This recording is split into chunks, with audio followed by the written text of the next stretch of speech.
우리가 계속해서 하나님 나라에 대하여서 예수님의 비유를 살펴보고 있습니다.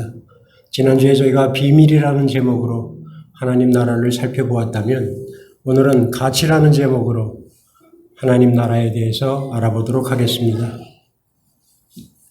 하나님 나라, 천국을 소망하는 마음은 우리 그리스도인들이나 비그리스도인들이나 모두 다 원하고 바라는 바입니다. 그래서 그런지 한국에서는 무슨 비즈니스를 이름을 지으면 무슨 천국, 무슨 천국이라는 말을 사용을 합니다. 김밥 천국, 치킨 천국, 알바 천국, 시네마 천국. 그러나 천국은 내가 원한다고 해서 갈 수 있는 곳이나 소유할 수 있는 곳이 아닙니다. 천국과 관련된 모든 주도권은 오직 하나님께 달려 있습니다. 이 사실을 우리에게 일깨워주는 것이 바로 오늘 감춰진 보화와 진주 비유입니다. 이 비유를 통해서 하나님께서 말씀하고자 하시는 것이 무엇입니까? 이 단순한 아주 짧은 두 개의 비유를 통해서 예수님께서 우리에게 말씀하시고자 하는 천국, 하나님 나라의 특성이 무엇입니까? 제가 천국이라고 말씀을 드리면 여러분들은 하나님 나라로 이해하셔도 좋습니다. 먼저 이 비유에 등장하는 두 인물을 잘 보시기 바랍니다. 그들은 모두 자기의 소유를 다 팔아 그 밭을 사서 보화를 차지했고 그 진주를 샀습니다. 그렇다면 우리도 천국을 소유하기 위해서는 그렇게 하라는 말씀입니까? 예수님께서는 지금 이 두 비유를 제자들에게만 말씀하고 계시다는 점에서 이 해석은 그렇게 들릴 수도 있습니다. 하지만 오늘 설교 제목이 암시하듯이 이것은 주님께서 말씀하고자 하신 의도에서 조금 벗어난 해석입니다. 그렇다면 이 비유들의 진정한 의미는 무엇입니까? 먼저 밭에 감춘 보화의 비유를 보겠습니다. 한 사람이 우연히 밭에 감추인 보화를 발견하고는 그것을 다른 사람들이 볼 수 없도록 잘 숨겨놓고 크게 기뻐하면서 돌아가 자기 소유를 다 팔아서 그 밭을 구입함으로써 그 밭에 숨겨져 있던 보화를 합법적으로 소유하게 된다는 이야기입니다. 물론 이 사람은 길을 지나다가 우연히 남의 밭에 감추인 보화를 발견했을 수도 있지만 여러 신학자들이 해석하는 것처럼 그는 그 밭에서 일하는 일용 노동자일 가능성이 큽니다. 그는 주인의 밭을 갈다가 주인도 모르는 밭에 묻힌 보화를 발견한 것입니다. 사실 이런 일들은 예수님 당시 사람들에게는 너무나 익숙한 이야기들입니다. 왜냐하면 고대에도 은행과 같은 역할을 하는 사람들이 있었지만 보통 사람들은 대개 보화를 땅속에 묻어두는 경우가 많았습니다. 우리가 잘 알듯이 달란트의 비유에서도 한 달란트를 받은 종이 그 한 달란트를 땅에 묻어두었다고 말한 것을 기억할 수 있을 것입니다. 전승에 의하면 전쟁이나 변란이 일어날 때 그들은 자기의 재산을 모두 땅에 묻어두고 갔다가 다시 돌아와서 찾는 경우가 흔했다고 합니다. 그러다가 고향에 돌아와 찾을 수도 있고 고향으로 돌아오지 못하여 못 찾을 수도 있습니다. 그러면 그 보화는 땅속에서 오랜 세월 여러 가지 풍상을 거쳐 어떤 이에게 발견되는 경우도 있고 아니면 그대로 영영 땅속에 묻히는 경우도 있습니다. 저희 어머니의 고향은 개성입니다. 저희 아버님은 장단군 장단면 오금리입니다. 여기에 계신 우리 고 권사님과 같은 고향입니다. 지금은 북한 땅이지만 6.25가 나기 전에는 남한 땅이었습니다. 제가 어려서 들은 이야기지만 전쟁이 나자 무거운 것을 가지고 갈 수가 없어서 귀중한 물건들을 땅을 파고 묻어두고 피난을 나왔다고 들었습니다. 아마 지금은 누군가가 오늘 말씀처럼 밭을 갈다 우연히 발견하여 자기의 소유로 삼았을지도 모르겠습니다. 예수님께서는 이런 흔한 이야기를 비유로 사용하심으로써 천국의 특성을 설명하고 계신 것입니다. 두 번째는 진주 비유입니다. 사실 여기에는 천국은 마치 좋은 진주를 구하는 장사와 같다라고 말씀하시지만 여기서도 천국의 비교 대상은 상인이 아니라 진주입니다.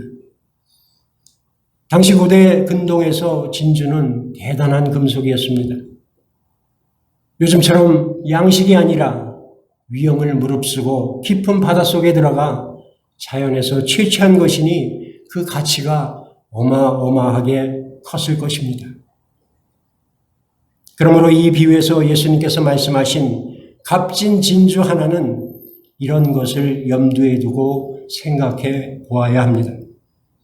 밭에 감추인 보화를 발견한 사람은 우연히 발견을 했다면 여기 진주를 발견한 사람은 진주를 전문적으로 찾아다니는 상인입니다. 여기서 상인이란 단어는 그냥 소매상이 아니라 육지와 바다를 넘나들면서 무역을 하는 큰 규모의 무역상을 가리킬 것입니다. 예수님 당시에는 주로 유대인들, 또 수리아인들, 또 아랍인들이 이 진주를 취급하는 무역상을 했다고 합니다.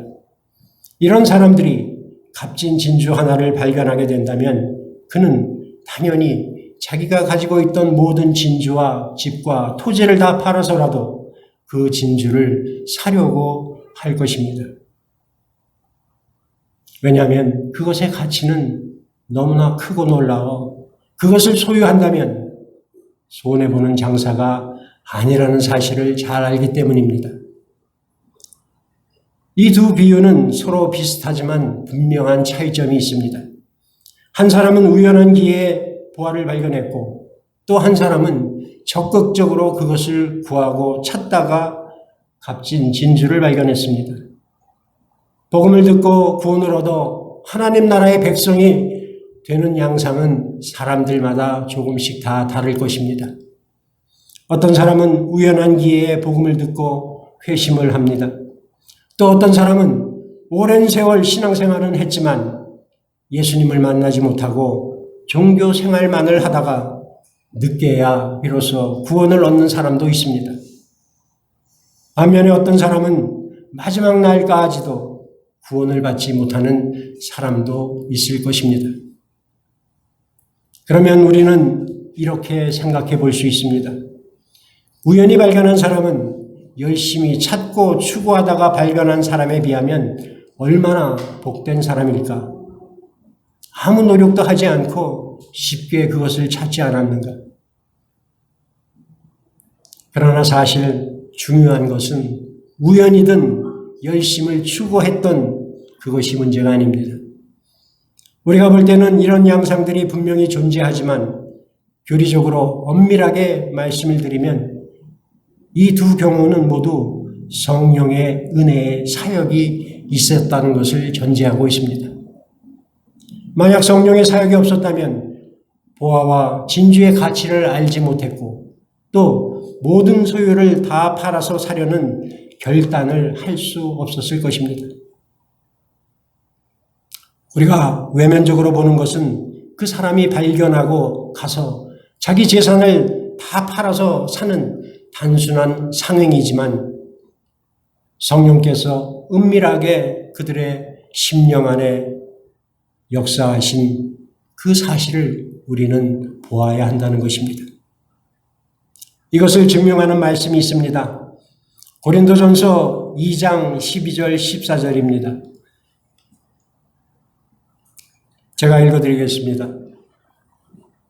우리가 세상의 영을 받지 아니하고 오직 하나님으로부터 온 영을 받았으니 이는 우리로 하여금 하나님께서 우리에게 은혜로 주신 것들을 알게 하려 하심이라.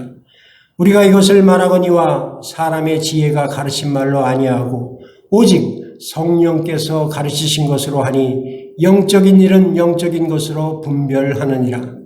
육에 속한 사람은 하나님의 성령의 일들을 받지 아니하나니 이는 그것들이 그에게는 어리석게 보임이요 또 그는 그것들을 알 수도 없나니 그러한 일은 영적으로 분별되기 때문이라.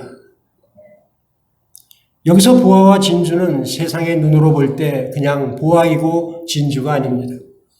이것은 하나님께서 은혜로 주신 것들이고 영적인 눈으로만 분별할 수 있는 것입니다. 성령의 도우심이 없다면 그 가치를 분별할 수도 없다는 말입니다. 다시 말해 이 두 사람은 성령의 역사가 있었고 그래서 자기들이 발견한 것이 어떤 귀중한 가치를 지니고 있는지 알게 되었고 그래서 자기들의 소유를 다 팔아서 사면서까지 기뻐할 수 있었던 것입니다. 성령께서는 천국의 진정한 가치를 알게 하십니다.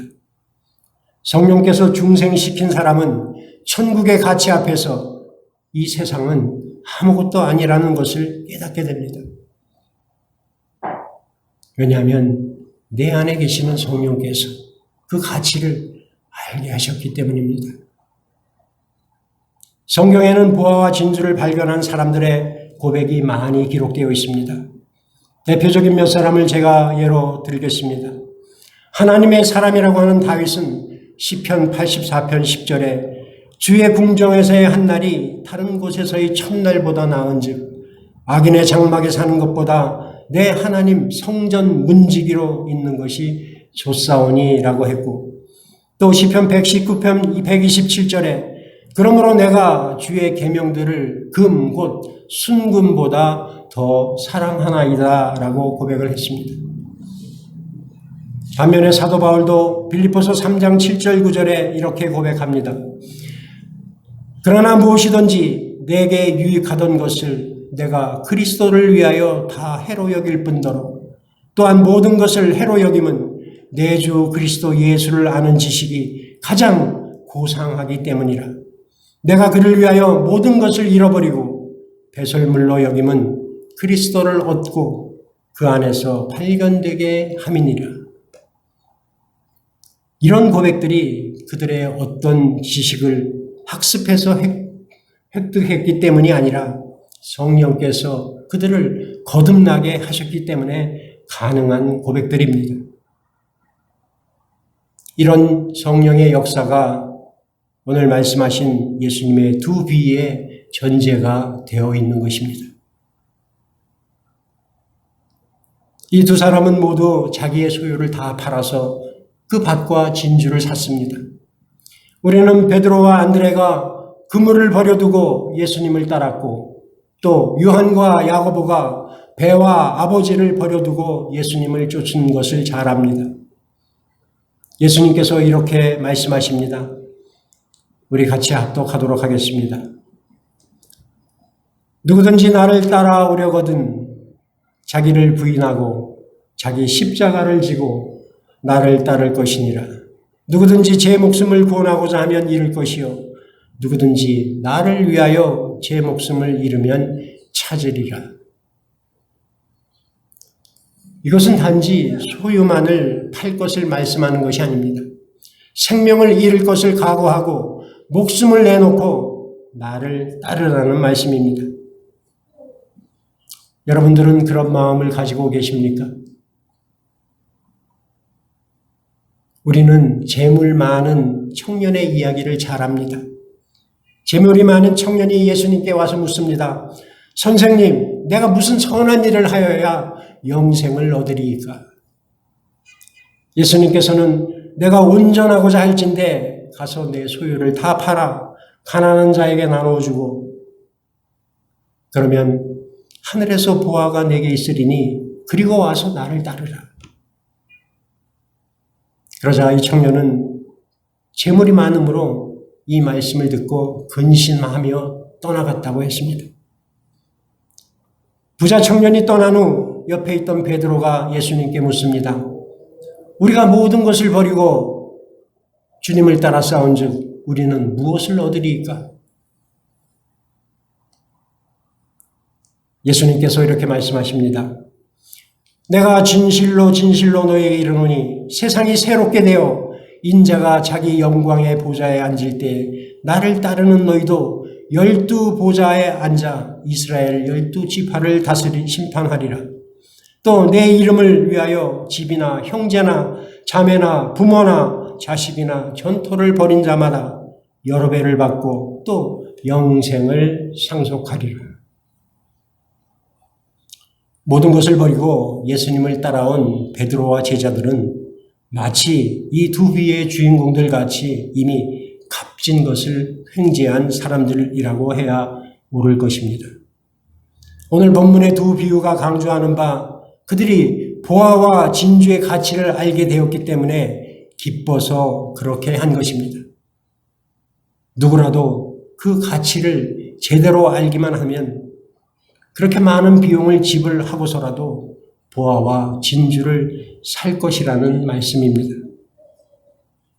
그러니 여기에서 자기의 소유를 다 팔아라는 그만큼 가치가 있다는 말입니다. 오늘 이 비유를 우리가 이해하는 열쇠는 바로 가치를 이해하는 것입니다. 국어백과사전에 보면 가치는 사물이 지니고 있는 쓸모, 즉 값어치라고 정의하고 있습니다. 또 다른 의미로는 우리 인간의 욕구나 관심의 대상 또는 목표를 이루는 말이기도 합니다. 이런 관점으로 오늘 비유를 이해할 때 우리는 44절에 기뻐하며 라는 단어에 주목을 할 수 있습니다. 이 단어는 밭의 보화를 발견한 사람에게만 사용되었지만 사실 진주를 발견한 상인에게도 똑같이 적용할 수 있습니다. 천국을 발견한 기쁨, 예수 그리스도를 발견한 기쁨, 복음 안에서 하나님의 선하심과 은혜를 발견한 기쁨, 이것이 그들로 하여금 자기의 소유를 다 팔게 만든 것입니다. 자기의 목숨도 아끼지 않게 만든 것입니다. 그 가치 앞에서 자기가 이전에 소중하게 여겼던 이 세상의 모든 것들이 배설물로 여긴다고 할 만큼 세상의 것들은 그 빛을 잃어버리는 것입니다. 혹시 여러분들은 이런 기쁨을 맛보셨습니까? 이것이 천국을 발견한 사람들, 아니 하나님 나라를 소유한 사람들의 기쁨입니다. 이 기쁨이 그들로 하여금 모든 것을 감당하게 합니다. 자기 소유와 자기 목숨까지도 아끼지 않고 주를 섬기게 하는 것입니다. 여기에 우리 기독교 신앙과 복음의 비밀이 숨겨져 있는 것입니다. 이 기쁨을 경험하고 맛본 사람들은 세상의 그 어떤 기쁨이나 쾌락과 그것을 바꾸지 않습니다. 더구나 자기 소유를 다 팔아 산 것을 후회하지 않습니다. 왜냐하면 무엇보다도 비교할 수 없는 영원한 가치를 소유하고 있기 때문입니다. 천국은 내가 가진 모든 것, 심지어 나의 생명과도 맞바꿀 수 있는 최고의 가치가 있기 때문입니다. 저는 오늘 본문과 관련해서 한 사람을 여러분들에게 소개하려고 합니다. 남미 에콰도르 선교사로 순교한 짐 엘리엇입니다. 그는 1927년 포틀랜드에서 태어나 위튼스쿨을 졸업하고 복음을 모르는 인디언들에게 가서 복음을 전하기 전에 죽임을 당한 청년 선교사였습니다. 아우카 부족들을 위해 복음을 전하러 간 그 순간 바로 5일 만에 죽임을 당하게 됩니다. 그 후 그의 아내 엘리자베스도 남편에 이어서 간호사 훈련을 받고 그곳에서 헌신한 결과 그 부족들은 감동을 받고 모두가 복음을 받아들여 예수 그리스도를 영접했다고 합니다. 이 이야기는 창끝이라는 영화로도 우리에게 너무나 잘 알려져 있습니다.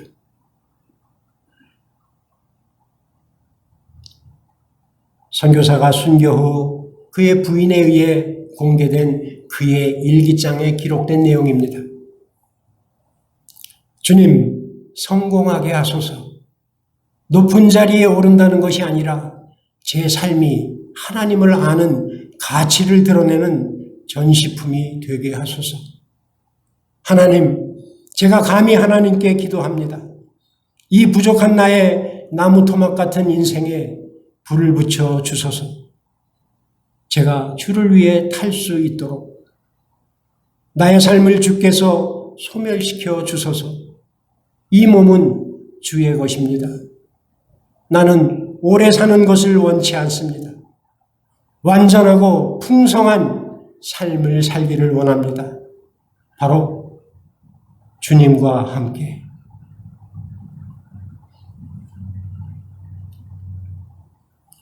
그리고 그 일기장 한편에 낙서한 이 말이 우리에게 너무나 큰 감동을 줍니다. 제가 읽어드리겠습니다. 결코 놓치지 말아야 하는 것을 얻기 위해 언젠가는 놓아야 할 것을 포기하는 사람은 현명한 사람이다. 이 이야기는 진정한 천국의 가치를 발견한 사람의 이야기입니다. 그렇다면 이제 천국의 가치를 발견한 우리는 어떻게 살아가야 합니까? 예수님께서는 우리에게 누가복음의 어리석은 부자의 비유로 말씀을 대언하고 계십니다. 한 성공한 부자가 있었습니다. 너무나 소출이 많아서 저장할 창고가 없어 창고를 더 지어야 할 걱정을 해야 하는 사람입니다. 그는 이제 평생 먹을 것이 있으니 편안히 쉬고 먹고 마시고 즐기자라고 생각합니다. 그런데 하나님께서 그 밤에 그에게 나타나 말씀하십니다.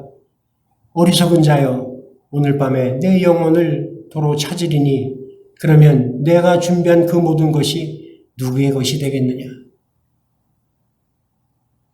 이렇게 물으시고 자기를 위하여 재물을 쌓아두고 하나님께 대하여 부여하지 못한 자가 이와 같으니라 라고 말씀하십니다. 세상의 재물을 자기를 위해서 쌓고 자기의 즐거움을 얻기 위하여 사용하려는 것을 어리석고 하나님께 대하여 부여하지 못한 자라고 말씀하십니다. 그렇다면 보화와 진주를 발견하고 자기 소유를 다 팔아 산 사람은 어떤 면에서 지혜로울 뿐만 아니라 하나님께 대하여 부여한 사람들일 것입니다. 밭에서 보화를 발견한 사람, 그리고 값진 진주를 발견한 사람은 하나님께 대하여 부여한 인생은 물론 잘 사는 인생들이었을 것입니다.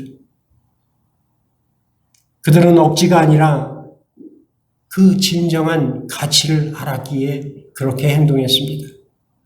비록 믿음이 없는 사람들은 이해할 수도 없고 어리석다고 볼 수밖에 없지만 그들은 그렇게 했습니다. 기쁨으로 그렇게 했습니다. 이것이 성령의 역사요 하나님의 은혜입니다. 그들은 결코 어리석은 사람들이 아닙니다. 그들은 어떤 의미로 횡재한 사람들입니다. 왜냐하면 그들이 얻은 하나님 나라는 그들이 팔아넘긴 모든 소유와 비교조차 할 수 없는 너무나 큰 가치가 있기 때문입니다. 마찬가지입니다. 우리가 바라고 원하는 하나님 나라는 그 무엇과도 바꿀 수 없는 소중한 것입니다. 이것이 천국의 비밀이요 진정한 가치입니다. 자기를 부인하고 십자가를 지고 주님을 따르는 것은 진정한 가치를 인정하는 것입니다. 바라기는 저와 여러분 모두가 이 가치 있는 일에 최선을 다해 세상이 줄 수 없는 참된 평안, 진정한 기쁨을 위해 천국을 사모하며 이 땅에 하나님 나라를 위해 한 걸음 한 걸음 인생의 여정을 걸어가시는 저와 여러분이 되시기를 주님의 이름으로 간절히 축원드립니다.